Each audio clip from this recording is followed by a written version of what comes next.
এই যে এগুলা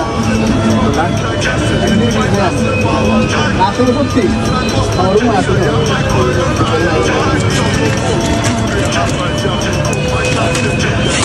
প্রাইস কত করে? আরে এত টাকা দাম চলে এমন হবে।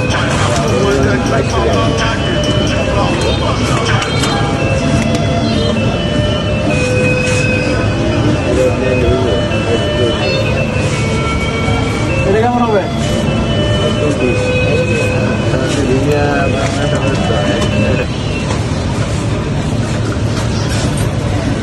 যাদের যাদের লাগবেন তারা চলে আসবেন যে গৌরঙ্গাবাদের শিশু পার্কের সামনে দাদার দোকানে, ঠিক আছে? অনলি 1500 টাকা পিস না?